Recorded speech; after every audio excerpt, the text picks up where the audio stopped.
Gracias y que esta bendición nos ayude a nosotros a... Padre Miguel, Sí, perdón, Padre.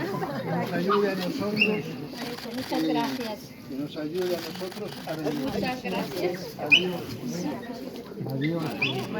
En todas las circunstancias de la vida. El Señor esté con vosotros. La bendición de Dios Todopoderoso, Padre, Hijo y Espíritu Santo, descienda sobre vosotros. Amén. Podéis ir en paz.